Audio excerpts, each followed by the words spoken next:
What's up, everybody? Welcome in, welcome back. We're doing something a little different on the Format Podcast this time. If you're a regular listener, I'm sure you saw that I posted a video on this channel previously, a few days ago, where I interviewed Fox Sports 1 analyst Rob Parker on the show. So that was cool. So that led me to thinking maybe I should start trying to get a little more video content out there, and that led to the birth of this channel, the Format Podcast. And not every episode, but I will be, when I'm conducting interviews with people, trying to get some more video content of that out there. So what I can say is, if you like that, make sure you go ahead, click that subscribe button, click the bell, click the like, make sure you're notified whenever we put up new videos. And of course, as always, if you like it, share it, don't keep it to yourself. Now, if you're a returning listener, of course, thanks for the love and support. I definitely appreciate it. If you're a new listener, thank you for taking the time to check out the podcast and also the video portion of that I'm doing for this episode and for some more episodes to come in the future. Now, no matter if you're a new listener or an old listener, head over to Apple Podcasts on the podcast side of things and rate and review the show. Give us those 5 stars. It'll only help things get better. It'll help us rise in the rankings. More people will listen, all that good stuff. And it'll really help me out. I appreciate it. All right. So if you love it, show it. All right. And again, whether it's the podcast or the YouTube channel that I'm working on getting up and going, if you like it, share it. Please don't keep it to yourself.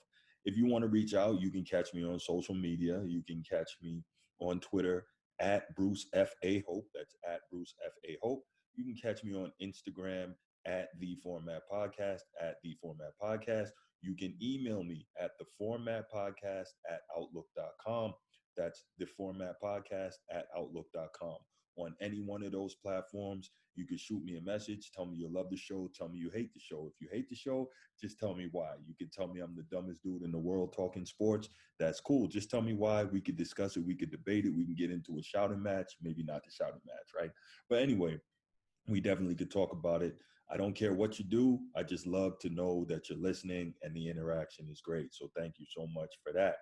Now that we got all those particulars out of the way, let's go ahead and get to the show. Game 1 of the NBA Finals is in the books.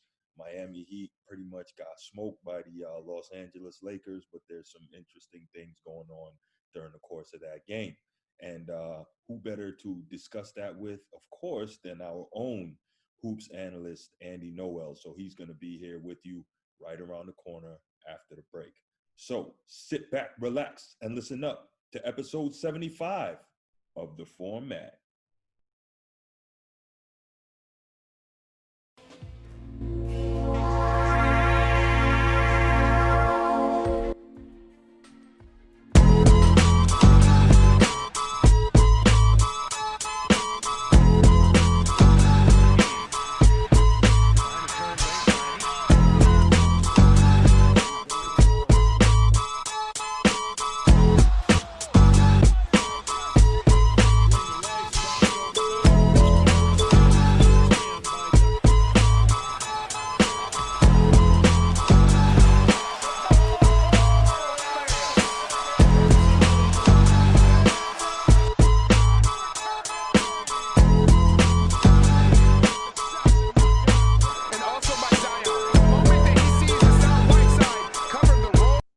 Joining us today on the Format Podcast, talk NBA ball. You know who it is.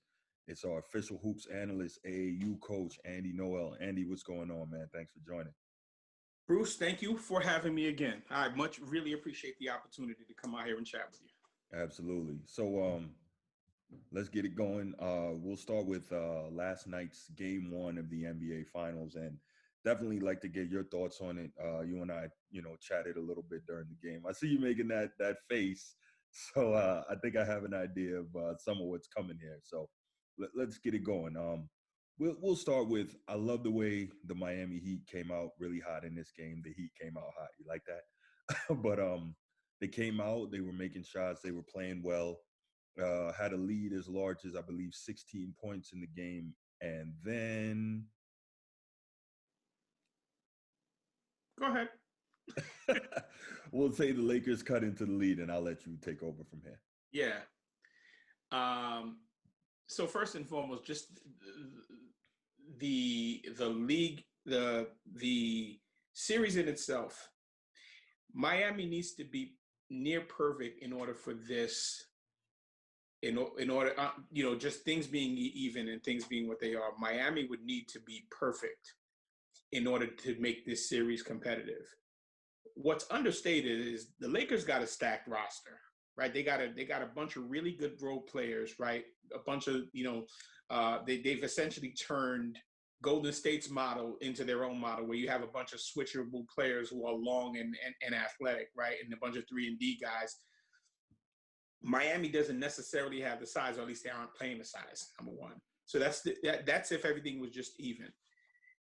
Now you couple that with you got two rookies on your team who are really just bound to hit, come back to earth at some point, and to a degree, I forgot the gentleman's whole name, Duncan Robinson, mm-hmm. right? You have, Duncan Robinson came back to earth last night. Tyler Hero came back to earth last night, especially with some help from what's his name, the guy who popped him in the head. KCP. KCP, right? Mm-hmm. Long story short, right? This is my humble opinion. This is a coronation, right? The basketball analysis for this series will be limited, right? Because to a large degree, it's a coronation. And that, you know what, I'm laughing because to our regular format podcast listeners, you guys heard this when the bubble started and the season recommenced, and I had you on and we were talking NBA, and you made it quite clear. You said, no matter what, you know what's going to happen. LeBron is going to win the title, and no matter what, I got the Clippers winning this thing, and looks like you're on path to be, Damas. So here's the thing, right? And getting to the quick, right? On itself, right? There isn't really any competition. Scottie Pippen said it best. This is essentially a bunch of guys playing pickup ball, right? This is not the NBA that you and I grew up on, right? And that's okay, right? At the risk of sounding like, guys saying, hey, old guys saying, get off my lawn. Mm-hmm. This is not the game that we knew. You and I talked about it offline. You had said, no rebounds, no rings. They don't have any bigs, so on and so forth. That's not the game that's happening today, right? The game that's happening today is a bunch of guys running around shooting 3-point shots, right? A bunch of guys playing. I remember when we were younger, we would watch fast break points. The whole game is fast break points. Right. Fast break points and 3-point shots. So that inside game no longer exists. Right, so the game I've conceded that the game has passed me by. That being said, right, just in terms of breaking down the game last night, there's not really much breakdown, right? So I predicted Bam Adebayo would have fouls on him early in the game. Why? The minute the other team starts getting going, somebody's going to start getting fouls. LeBron's going to draw some fouls on somebody, just like clockwork. First quarter, he had 2 fouls on him. So essentially, right after he got those 2 fouls, that lead dissipated. Yeah. Call it coincidence, but I think I've seen a pattern. But that being said, if this series goes 5 games, I'd be shocked. So I want to say that I can see it going 5, maybe 6. Well, obviously that's depending on the health of the Heat, because they're a team that can get hot. The Heat get hot. There we go again. And they can shoot. Right. They can shoot the ball well enough that they can, shock the Lakers 1 or 2 games. And also, can we really expect the Lakers to continue to shoot from 3 the way they have in game 1? So that's the first thing we're going to look at. But to your point, I'm watching the game and we're texting and I'm like, wow, this is crazy. Literally like clockwork. The Heat got out to the big lead. Bam catches the 2 fouls, and all of a sudden the lead dissipates, and there we go. That's it. Now, I am not at all alleging any conspiracy on the part of the NBA. However, as a journalist, I do understand the value of a great story, and should LeBron capture that championship, there's a lot of elements that a lot of people would enjoy as a great story. So you not being the conspiracy theorist and these opinions being my own, not attributed to Right. to the format podcast. I've been telling people the entire season, which has been an infomercial for LeBron James. There's no possible way, given all of the commercials. Think about it. KCP was shooting a foul shot yesterday, and to the right, there is a box that's showing LeBron and AD highlights. This is they're shooting foul shots. There's another commercial that Rick Bucher in his podcast. Shout out to Rick Bucher. That in his podcast set where he pointed out another infomercial, and then Chris Webber, who I was so disappointed in. C Webb was my guy. He kept it real for a while. Shout out to C Webb. But he at the end of the commercial, it must be fun to play with LeBron James. What exactly? I heard that one. What exactly are we doing here, guys? It's like, okay, so we're not even being objective anymore. So at this point, this is why I say this is a coronation, right? We're just going through the formalities. Well, right? I can say it must be fun to play with LeBron James as long as he's in a good mood, because once he gets annoyed, you'll be traded on out of there. And I know a lot of people are going to call me a hater, but those 42 players that have been traded in the last 10 years from teams that had LeBron James on it might disagree. Here's what gets lost in the confusion, right? It lost in the discussion. If you're not a certain kind of player, if you're not playing under certain circumstances, right? When you say it must be fun to play with LeBron James, to the point you just made earlier, those 42 players, right, that had gotten shipped out, right? Kyle Korver was useful, then he wasn't, right? Dwayne Wade, his buddy, was useful, then he wasn't. Isaiah Thomas, Isaiah Thomas too, little man, was useless until he wasn't. Right, all these different guys. If you don't fit a certain skill set and you don't hit shots, by the way, you have no idea when those shots are coming, because we're not really running plays. You just need to know where to be when the double team comes and fan what have you. Right. So again, not to belabor the point. Right. We are now in an era where we are watching simply another version of WWE, just with people dribbling the ball, right? We know what the outcomes are going to be. We know where this is going. This is about stats. This is about highlights. This isn't about competition. It just is what it is, right? And listen, at the end of the day, we choose to participate. We choose to talk about it because we remember what the sport was. But at the end of the day, this is not that sport, right? This is not guys taking each other on and for the most part being evenly matched. This is a bunch of mismatches. This is a bunch of guys running up and down the court, and this is a bunch of guys shooting 3-pointers, and it is what it is.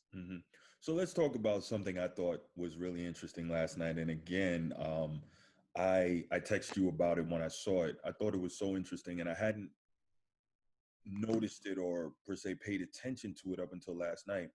I'm looking at the Miami roster on the floor, and I'm saying they don't have a point guard, they don't have a power forward, they don't have a center, but they're in the NBA Finals. That's confounding to me, how you can play and be effective enough to get to the championship round without those key pieces. And it just goes to show, you mentioned earlier how you conceding that the game has passed you by, and maybe to some extent it's done that for me as well. I remember when Pat Riley was coaching the Lakers and then the Knicks, and to some extent the Heat, one of his most important mantras was no rebounds, no rings. And I'm watching this iteration of the Heat, and they're shooting tons of threes, and they're getting annihilated on the boards.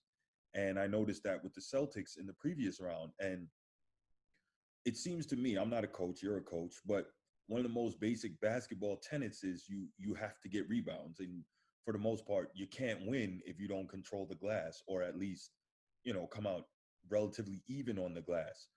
So how do we get past the quote unquote evolution of the game and get to a point where we can just see it for what it is and enjoy it, including the finals as they are? We know what's happening, because, you keep hearing just enjoy it for what it is, enjoy greatness.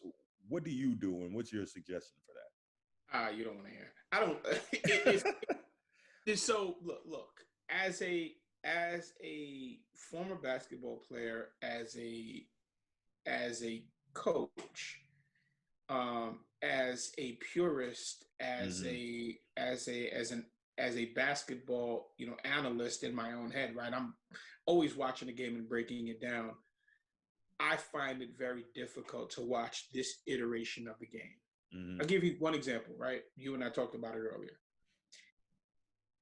We're at the point where the NBA and the NBA media are now making highlights out of fouls and out of violations, right? KCP smacks Tyler Hero in the head, and that's an NBA highlight. They call that a chase down block. At this point, right, because they know the average fan doesn't know the game well enough to even be able to discern whether that was a foul or not, they'll show that highlight, right? Or they'll show, LeBron putting his elbow into a guy's chest and knocking him over, and the ref calling the foul on that, and they'll put a hashtag bully ball, right?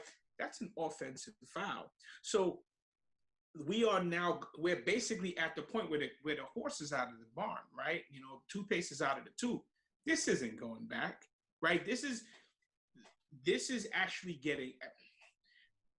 It's going to be this way and continue to evolve in this direction because the game is more predicated on content in terms of highlights and stats, things that people can reach out and touch, people can talk about. You and I, to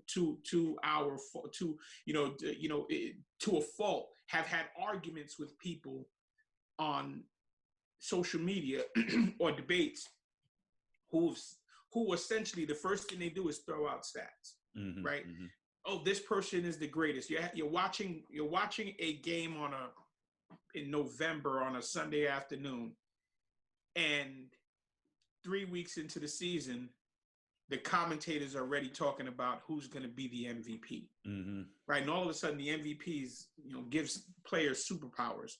Who's going to be Rookie of the Year? We've barely even watched anybody play yet, because now the game is solely focused on putting false importance or false significance on these awards that, especially at this time of the season, are completely irrelevant, right? But because they know that people aren't really into the game in its purest form, which you and I are, they more market it towards those people. Right. And the challenge for us, right, is how much patience do we have? Right? How much of this are we willing to put up with? Right? I was watching the game in a car dealership last night, and I basically stopped. My wife is looking at me and like, okay, wait, why are you? I basically acting like I'm in my living room, because I got up and I'm like, this is ridiculous, right? But the issue is, right, at the end of the day, I don't know what they're doing, right? Let's just use something as simple as setting a screen. Setting a screen, you would have to be completely still while the defender runs into you. If you moved over right or left, or if you impeded his positioning, if you impeded his progress, that's a foul on you. Yes, illegal screen, absolutely. Now the screen setters are basically running these dudes over, right? And it's like, okay, and if the defender happens to try to get around that screen, that's a foul on him. Yeah. So the game at this point is so geared towards the offense now that they've gone beyond. They've jumped the shark, as they would say, right? This is ridiculous. So to answer your question, I don't know if it's ever going to come back. I can't imagine that it would. Right, because look at its popularity now. Right, look, the NBA has figured out that the competitive aspect of the game is trumped by the marketing aspect of the game, by the narrative aspect of the game. Right. Jalen Rose, who I respect quite a bit, said the other day, and he just said it haphazardly, this has all the storylines and of the makings of a great series because of all the storylines. You and I came to the game to watch the competition. These guys are focused on storylines, right?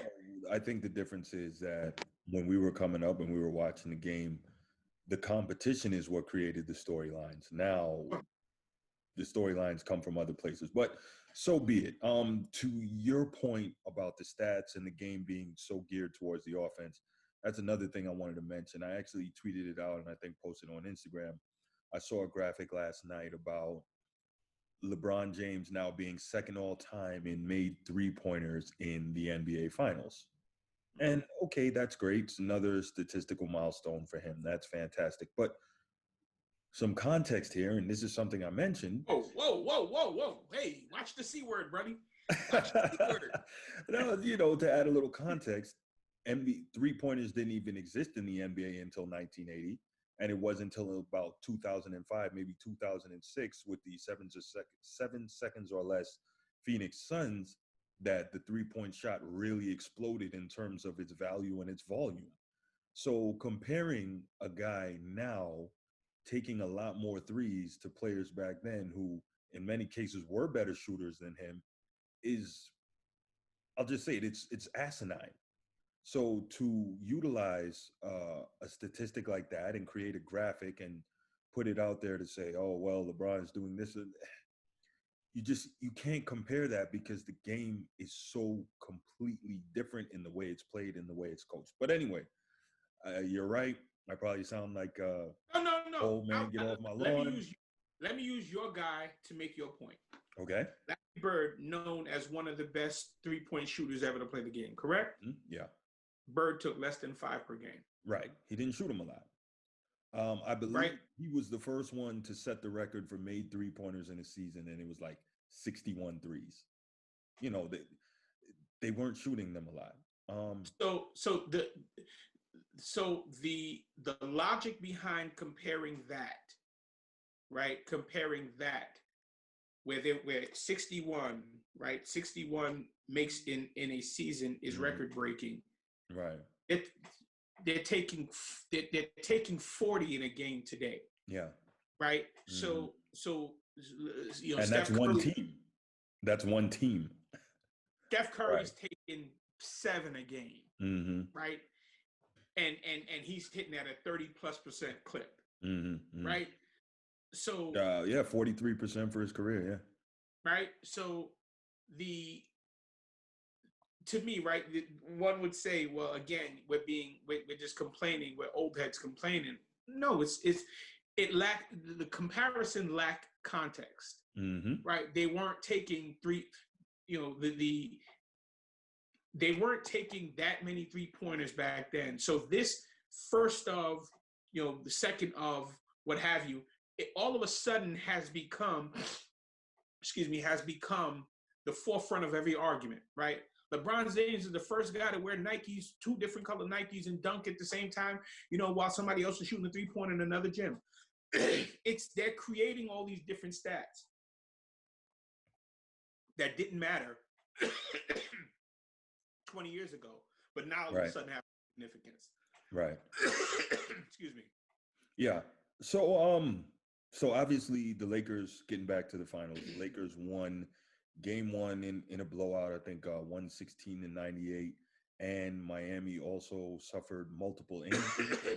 So obviously with health being a factor, this series could be over more quickly than we thought. You're making that face again. The series could be over much more quickly than we thought. But why don't you call it a coronation? I'd be a lot more comfortable if you said the coronation could be over a whole lot faster. And by the way, the NBA is saying to themselves, all right, listen, we can save a couple of dollars on this button if we get out of here faster. Hey, ref, need to do. Well, they could be saving a couple of dollars on the bubble, but they could also be losing money on the ad revenue and have to pay in those make goods. But that's a different story entirely. So we know where you are on the NBA Finals. I'm hoping 6 games, just for some level of competition. There we go again with another C word that's probably bad nowadays. But yeah, so let's move on from the NBA Finals to another topic we discussed that I thought was interesting: the NBA coaching carousel. So some big names were fired or released or mutually parted ways, whatever you want to call it. So far in this offseason, Mike D'Antoni He was fired from Houston. Doc Rivers. I thought they mutually parted ways. Doesn't matter. No, Mike D'Antoni. You're correct. Mike D'Antoni actually let them know that he would become a free agent and he would step away. Doc Rivers and the Clippers mutually parted ways. Alvin Gentry and Nate McMillan were both fired. So let's talk a little bit about that, where you see some of these guys possibly ending up. I know Doc Rivers just recently interviewed with Philadelphia. Let's start there because I find Philadelphia to be so interesting because I think that Joel Embiid should be a top 3 player in this league in terms of his size and his ability, but he hasn't had the coach to get him there. Your thoughts? So Philadelphia's in my backyard. I see those guys quite a bit. I'm pretty aware of what's happening with them. As far as Embiid is concerned, first of all, let's stay with Doc. I think it's going to be interesting what happens with Doc, right? Doc's got a chip, right? Doc's got a championship. So that gravitas is already there. But he's got to prove himself all over again, right? Because him losing 3-1, this is the second time he's done that? The third. 3 times, right? Mm-hmm. That's on your resume, right? Yeah. You've got to live that down, especially with the squad that you just lost 3-1 with. Now, listen, personally, I don't think this was terribly disappointing because of this. One, it's their first year. There's a bunch of adjustments that had to happen, right? So losing 3-1 was probably a little bit of a downer, but I'm not surprised that they didn't win the championship. That being said, Doc's got some work to do, right? But they've also got to move some pieces. Philadelphia is in a tough spot, right? Because they've got a bunch of guys who essentially are covering the same space. Embiid and Ben Simmons are practically the same height. Ben Simmons is a power forward who can't shoot but handles the ball. Mm-hmm. That's an issue, right? And you can't keep you. Listen, as a defense, you can pack it in on Embiid because there aren't a lot of shooters that can keep the defense honest. Embiid's a tough player, a problem, but he likes to take it easy on the defense by shooting 3-point shots. He's a really talented dude. He has an embarrassment of talent, mm-hmm. and sometimes that works against you, right? Where you use all of your tools when you really only use all 5 tools when you really only needed 2 or 3 of them, right? He'll shoot a 3-point. You'll shoot a 3-point shot, give an up fake at the 3-point line. It's like, bro, you're 7 foot something. Get down there. Mm-hmm. Having said that, right? If he has the right players around him, that might work. He doesn't really have the right players around him. Now, what Doc Rivers is going to add to the equation? Doc is really good at motivating dudes. Now, the knock has become on him that he is not necessarily good at changing strategies. He's not versatile when it comes to making adjustments. If the expectation is that Doc will get them to the championship, unless there's some other changes that come along, I don't see that happening. Now, keeping them competitive, that's something different, right? Maybe getting them out of the first round into the second round and into the third, maybe. Winning a championship, there's going to have to be some changes that are made. The roster doesn't work. It just doesn't. You don't have enough shooters. You have a couple of guys who are Tobias Harris is a decent player, but if that dude does, I don't remember. I watched them play almost every game, and that dude does not hit big shots. Not even in regular season games, he does not hit big shots. You have other guys who are developing, who need to be in an environment that's structured. Brett Brown lost that team last year, and they brought him back. I guess they had to. They're going to have to make a bunch of changes in order for Doc to be able to get these guys further than accomplishing more than they have in the past. There's going to have to be some changes. Somebody might have to go. You know what I just thought about that I hadn't even considered before, and as far as I know, hadn't been mentioned. Why would Philly, if you're going to keep Embiid, why would you not take a flyer and try to pull Patrick Ewing out of Georgetown? Nah. The reason I'm saying that, you have a dominant big. Get another one to coach him, light the fire, and teach him what it should be. Here's the thing. Patrick Ewing, there's a reason why Patrick Ewing doesn't have a job today, right? In the league. When you don't, you have to be able to coach today's player. Patrick Ewing's you ever seen him on that Georgetown bench? Think about the players he's lost, right? He's lost some players. Patrick Ewing's an old school dude. He's not meant for these. He's a John Thompson disciple. I was just about to say, right? He's coaching the way his coach coached, the way he was taught. He was coached by John Thompson. He was coached by Pat Riley. I think he was coached by Rick Pitino for a little while. You know, coached by a bunch of Van Gundy. Coached by a bunch of disciplinarians, right? Today's players are really mushy, right? Embiid, like Embiid's skill set, but Embiid's mushy. Right? All that playing around and wanting to be friendly and laughing. Listen, your personality is your personality. Patrick Ewing, although he wasn't a killer, he was an intense player. Yeah. Right? He couldn't close the deal, but he was intense. Those personalities wouldn't blend. And again, you got a guy who wants to come out here and shoot 3-pointers, right? You've already paid him however much money you've paid him. So you're on the hook for him. So that's going to come from coaching, right? That's going to come from a coach with gravitas, with credibility, to come in here and say, hey, man, this is what we need you to do, right? In order for the team to succeed. But at the same time, he has to say, okay, well, the guy bringing the ball up can't shoot. So what am I supposed to do, right? I have to be able to create my own offense, given my circumstances. You put the right roster around him, we'll see what happens. Right.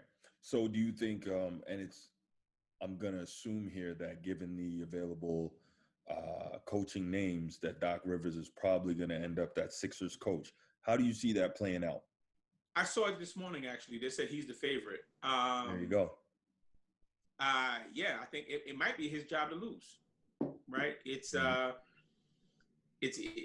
in my opinion, it might be him or Nate McMillan, but given Nate McMillan, and Nate McMillan's a pretty good coach. But if you got a choice between those two, right, just from a resume standpoint, you go with the champion. And the guy who's accustomed to handling, the big names, right? Paul Pierce, KG, Ray Allen, Rondo, Chris Paul, Blake Griffin, right, and Kawhi and Paul George, Paul George, right? So this guy's got some names on his resume, right? Tracy McGrady is another one. Yeah, this guy's got some names on his resume, right? So if you're trying to impress your franchise players, you kind of bring in the guy with a name and who's had some success, versus a guy who I like, Nate McMillan, but he's not a glamour and glitz guy. Right, so his resume includes the second cities, right, or the tertiary cities, right, like Portland or Indiana, right. Yeah, so the question is, do you think Doc Rivers could have success if he becomes the Sixers head coach? Depends on the roster moves. Fair enough. Right, it's not going to work. He's going to have limited success based on what the current configuration of the roster is. Right, there's going to have to be some changes made. There's going to have to be Ben Simmons might have to go. Right, Ben Simmons may need to go. I'd get rid of him, but that's me. If given my choice between Embiid and Ben Simmons, so think about, and I don't know where Doc Rivers and Chris Paul's current relationship is, but you bring in Chris Paul could get the most out of an Embiid. Okay, yeah, I like that. Chris Paul can get the most. Chris Paul is a prototypical point guard that can play in this league, but he has the IQ and the personality to make players respect him. Embiid would have to listen. If CP3 is the one that's is the one that's bringing the ball up, he would have to, right? But CP3 doesn't have that. He doesn't have a lot of tread left on that tire, so that it would have to be. And he think he's owed like $44 million this coming season. So it would. I think the numbers might match up, but in terms of just what would make the most sense, that would be a great idea, right? Because he could run that team as it's currently configured, right? He could get the most out of Tobias Harris. He could get the most out of Embiid. He could get the most out of some of their other players, right? CP3 can do that. But outside of that, I don't see how it works. You'd have to do a lot of overhauling. All right, well, let's move on to Mike D'Antoni. Where do you see him ending up? And I guess an even better question is, why do you hire this guy? It's clear that his system cannot win. What's the point? I don't know if you really care about winning, right? To the point that we made earlier, right? The game is about highlights at this point, right? It's highlights, threes, and stats. Yep. So you have a dynamic guard in Victor Oladipo. You have the other gentleman, the small forward that really got busy in the playoffs, T.J. Warren, right? You got the making. You have a versatile big in Sabonis, and you've got a couple of other pieces that can work. So these guys want to bring butts they want to put seats in the arena. I mean, butts in the arena. That's really all they want, right? Yeah. And they want to be buzzing on social media. Winning a championship doesn't matter at this point, right? Does it really? Because think about it in these terms, right? You already know what the outcome is going to be if a certain guy's in the league, right? So you know what the outcome is going to be. Okay, so what's the second? What do we look at as a second level of accomplishment? People are interested in us, right? Our home team is interested in it. We're putting a product on the floor that keeps the eyeballs engaged. D'Antoni does that for you, right? Look at where James Harden's career went as a result of playing for D'Antoni. That's true. Right? All of a sudden, James Harden is a household name, going from six-man.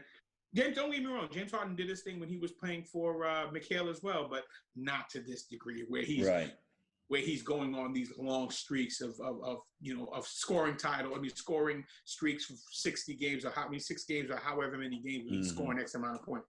Right. That happens as a result of that offense, right? So if D'Antoni should end up in, let's say, Indiana, that could be a boon for Oladipo then. Oladipo could go crazy in that system. If his body holds up, yep, he could. Yeah. Right. If that may work for him or against him. Right. So now him playing that much harder, I don't know. He's been a little injury prone as of recent.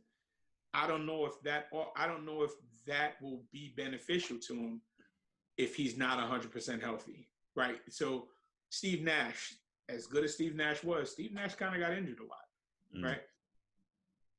Harden, big, strong dude, not injured, but ran out of gas quite a bit, right? So it's, Jeremy Lin, right? Shot up like a rocket and then fizzled out and never was heard from again, right? So it'll be tricky, right? And now, does he add new wrinkles? Who knows, right? But T.J. Warren, again, right? T.J. Warren, he can get the most. I think that offense could get the most out of T.J. Warren as well. Right, it's a guy who can handle, who can shoot, and who can also play make. So it remains to be seen. But I think that's probably where he lands. No expectations, right? Nobody's expecting you to win the championship. You're just coming out here and you're winning 49 to 55 games a season. You make it to the second round of the playoffs, and you've done your job, and you get to go home and be happy. Right. So the last coach I want to mention is Alvin Gentry, fired by the New Orleans Pelicans. What do we see there? He's a D'Antoni disciple, runs that that similar offense. Where do we see him possibly ending up, and how good can he be? Back on somebody else's bench. Back on one of his guys' bench. Maybe a D'Antoni, maybe a Steve Kerr, maybe a Doc Rivers. Right, he's good at certain aspects of the game. He's not running anybody's team. Not now. I'd be shocked. Right. Who are the openings? Where are the openings today? Uh, Obviously the Indiana, the Philly, New Orleans. He just got fired from there, so he's not going Yeah, back there. I believe Houston still an opening. nah. Yeah.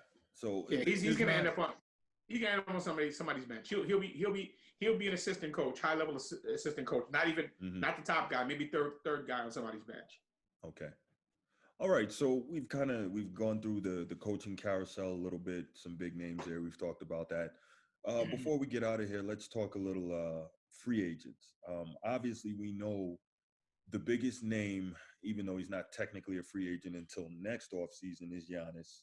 And I'm not sure where he's going to end up. He's still adamant that he's going to remain in Milwaukee. You know, me with my old school mentality, I can only hope that that's the case, and he keeps putting in the work in and eventually breaks through. Don't know if that's going to happen, but that's what he's saying. But in terms of available free agents this offseason, once free agency begins, Montrezl Harrell, Carmelo Anthony, Brandon Ingram, Anthony Davis. Bi is a He is is correct. Yes. had no idea. Mm-hmm. Okay, Fred Van Vliet, Gordon Hayward. Those are pretty much the biggest names in the let's field. go one by one. Yeah. So Montrezl Harrell, that's going to be the first one. What are we seeing? Montrez is not a skill player. His skill is hustle. I was just about to say, yeah, he's But I don't think he fits in. I don't think he fits in on the Clippers anymore. Right. The Clippers to a degree have changed identities. Right. And he kind of got exposed playing against certain kinds of athletes with size. What is he, 6'7"? Right. Yeah, 6'7", 6'8". Mm-hmm.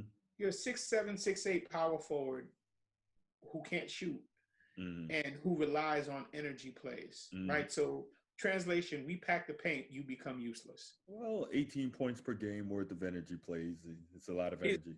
Yeah, what were those numbers in the playoffs this year? Oh, terrible.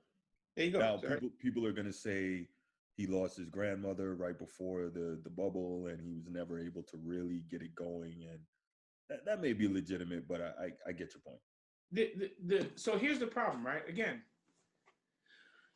what you got to understand is coaches know what you do well and what you don't. Mm-hmm. Right? If you look at some of these guys, Montrezl Harrell needs to be playing off of somebody else. Right?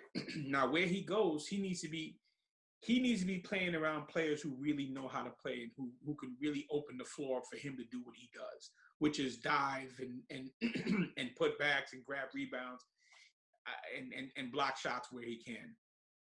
But that has a shelf life, Mm-hmm. right? Mm-hmm. That doesn't last forever. Right. It's that when you play with that level of reckless abandon, there's only even Rodman, right? Rodman was as good as Rodman was. Rodman, his body was beat up.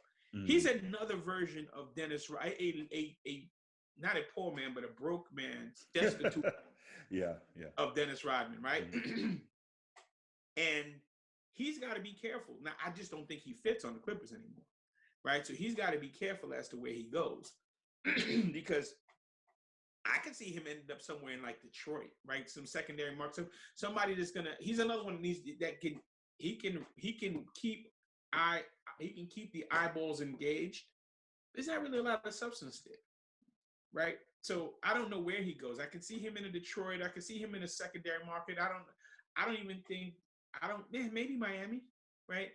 Depends on how much money he's for, right? It's but definitely not any of the majors. He doesn't really have that kind of game. Mm-hmm. And long term, right? What does this dude look like 2 years from now? We signed him to a big contract. In 2 years, he runs out of gas. He's injury plagued, and what have you. Now you're stuck with that contract trying to trade him. No. Right. So okay, next up, one of your guys, Carmelo Anthony. Does he stay in Portland? Is there anywhere else he can land? And possibly... if Portland's smart, they keep him. Mm-hmm. Listen, he delivered. At the end of the day, he delivered. Right, he showed up. Right, he hit big shots for you.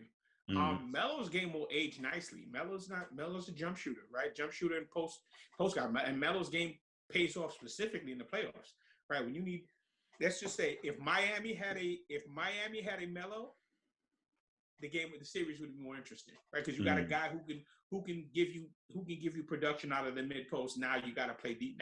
Now you have to play honest defense, right? Melo is if Portland is smart, Portland keeps him, right? Because he balances out the other two, right? Do they make some other moves? Absolutely. If their bigs were healthy, that team gives the Lakers a bunch of problems in that first round. All right, Brandon Ingram. I think that one's interesting just based on New Orleans has a nice young core there, and Brandon Ingram just keeps getting better. Coincidence, LeBron got him up out of there, but that's a different story. Yeah. If he's smart, he stays. I don't see where else he fits. Right? If he, to the point you just made, right? There's a bunch of young guys here, right? Grow with these guys, right? Depending on the coach they bring in, right? And I wonder if McMillan would actually take that job, right? If that would be, where he ends up ultimately. But yeah, you're with a bunch of young guys. Everybody's kind of on the same timetable, right? So you get an opportunity to kind of fly under the radar. These guys, there's no expectations from them. I would hear a lot of the commentary like, "Oh, well, he should be further along." Like, God's freaking 22 years old. Like, why should he be further along? Right? There's a development that needs to happen with some of these guys, and maturation that comes along with just playing. Right? I've watched him. I love his game. I think sometimes he gets in his own head, but I love his game in that he's a poor man's version of KD. Right? When he figures out what his capabilities are, when he figures out just how good he is, he's going to be a freaking nightmare, right? Because he's long and rangy, and he has a handle and he has a jump shot, a mid range, and a long range jump shot. I think it would be smart for him to stay, but again, you don't know. These guys have agents. These guys are worried about their brand. They're worried about all these different things. He's going to get the money if he stays, right? So. Yep. There's no real benefit for him leaving, but who knows, right? I don't know if there's another place that he works better. All right, easy one, Anthony Davis. Next, Fred VanVleet. VanVleet stays if he's smart. Who needs a point guard? I don't know. Who's the point guard for New York? Sorry, Wow. I have no idea. New York, did New York hire a coach? I apologize. I should know this. Tom Thibodeau. Let's find out who that New York Knicks point guard is, by the way. But wow. They hired Coach Tibbs. Look at how advanced we are. We can do research on the fly. Right. Oh, it's Frank. I can't say his name. Frank Nitti. Yeah, there you go. and Nitty's still on his rookie contract. He's the point guard. Yeah, look out for that one. And he's actually, putting up numbers on a bad team is what it is, but he's not terrible. You put VanVleet on that New York team and that playing for Tom Tibbs, that might be a difference maker.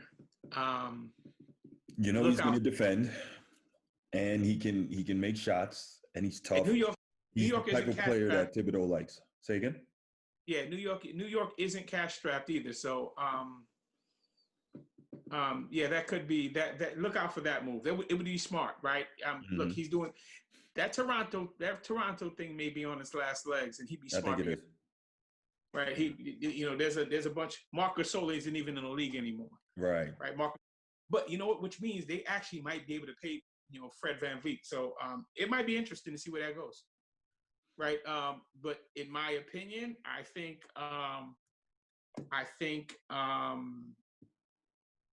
New York might be a good look for him. Just guys like him are really, really, really good, but there's no really expectation that these guys are here to win.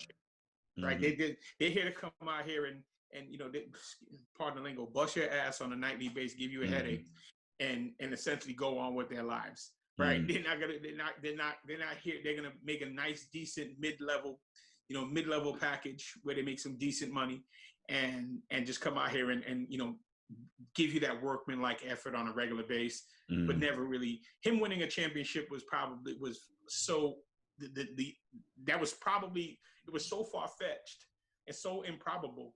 But now that it's happened, the expectation that he's actually looking for that to happen again, probably slim. Got it. And the last free agent we want to discuss, Gordon Hayward, the Boston Celtics. Yeah, I think he's owed. He's got a player option, and if he stays, I think he makes about $32 million. Obviously, if he takes that option, he's not going to get near that money anywhere else. What's a good fit, and should he stay or should he go? He's at a logjam position there in Boston. I mean, he does help make the team better, but he's at a logjam position. That's what I was gonna say, right? Where's he gonna go, right? For me, right, they own $32 million. I think he stays, and if he's smart, he stays, and then comes back next year at a cheaper rate. Well, he's gonna have to, because they're gonna have to pay those two young guys, Tatum. You made your money, bro. You made your money. What's unique about him is when he came into the series this year, he was a difference maker. Mm-hmm. Right, he settles everybody down. He's still really, really, really effective. Mm-hmm. He's got a long-standing relationship with the coach. Yep. And he's a good player, right? So he's a non-threat to the up-and-coming guys, right? He's a non-threat to Brown and Tatum. So he's useful for them. In my opinion, he stays. I also don't know where else he would go, right? What else is available? Who needs a three, right? I don't know if there's a place that he can go to that's going to work for him, right? So maybe you just play this year out and see what the options are next year, right? But in terms of fit, he's in a good spot, right? I was listening to Tim Grover. Shout out to Tim Grover, and he was talking about one of his players, and some of these players that leave simply because of the money and end up ruining their careers. This guy's made a couple of dollars, man. But then again, I didn't even think about this. Utah's a good option for going back to Utah. Listen, he goes back to Utah and plays with Spider. That's not a bad look. Not a bad look at all. So inside, outside, 1-2 punch. Not bad. So the Utah doesn't even have who. I forgot what the Aussie guy was. What's his name again? The Aussie shooter that starts at the 3-4. Huh? Joe Ingles. Ingles, right? Mm-hmm. Ingles is a bench player. No disrespect intended, but he's a bench player, right? So you put Hayward back on that team. That changes the dynamics. Maybe one other change. Actually, no. I think that's something to consider. I don't know what kind of cap room Utah has, but that's definitely a good idea. There we go. So those are definitely some interesting thoughts on the free agency talk in the NBA. So I guess one more. So why we go away from Giannis? Giannis is probably gonna move this summer. Well. Giannis is not technically a free agent until 2021. So no, neither is Brendan Hayward. So let's at least Gordon Hayward. Huh? No, Gordon Hayward. Well, if he takes the player option, he becomes a free agent. We don't know if he's going to do that or not. I think this summer it might happen, right? I think if Milwaukee is smart, and if Giannis is smart, given the assets, given what's available. You ask for that trade to Golden State. Oh wow! Look at the consternation. I tell you, Andy, you know me, and I don't like the super team thing. I don't like guys asking out when they're still under contract. I don't like any of it, and I do like competition. And I would love to see. I know it's a pipe dream probably, but I would love to see Giannis stay there and keep battling and eventually get through the way Mike did and the way I did and the way all the other guys had to. Not going to happen. Here's why. Giannis's skill set isn't what those guys skilled. That's true. Giannis is, I wouldn't say he's a B player, but Giannis is another one whose real skills are energy and athleticism. You go to Golden State, that hides all those weaknesses, right? All of his weaknesses are no longer being able to jam the paint on him and being able to force him to take jump shots. All of that goes away, right? getting him running the floor with Draymond or him doing a pick and roll with Curry, all of those weaknesses, and at the same time blocking shots and grabbing rebounds, Golden State wins about 1, maybe 2 on his watch if everybody stays healthy, right? Because at the end of the day, I understand what you said about super teams, but that era has passed, my friend. We are at the point where players are using their sports agencies to pull other players off of rosters in order to put them on their team, right? We are at that point. So trying to be the honest Boy Scout in a room full of thugs and criminals doesn't make any sense, right? So when in Rome, do what the Romans are doing. So look, AI said it the other day. Shout out to AI. Hashtag him. But he said it the other day. He would love him, Steven Jackson and Matt Barnes. They would love to see him in there. They see the same thing I see, right? Where it's, listen, you put him over there, man. Listen, he would be run. He would look amazing, right? Because he can run. He can run. Mm-hmm. He's long. He's athletic. Mm-hmm. He's blocking shots and getting out on the break and catching alley-oops, right? Do you know? So for Golden State just alone, that's to completely revitalize. And here's the thing. Shout out to Steve Kerr.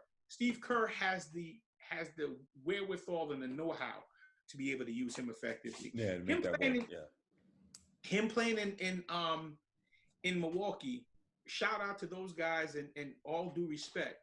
To a degree, he's actually hindering Middleton. Small forward. He's hindering Middleton, right?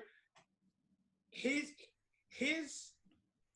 quirky game hinders everybody else because he's not effective without the ball. Doesn't have that skill set. Right. Mm-hmm. So now you're requiring a guy who hasn't even been playing basketball that long to be the anchor of your offense. And everybody else who actually have more refined, polished skill sets have to play off of him. Could you imagine that?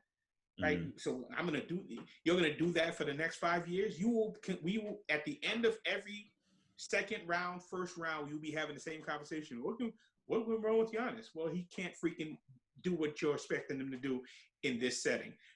Systems make players, personnel make players. That system and that personnel doesn't work for them.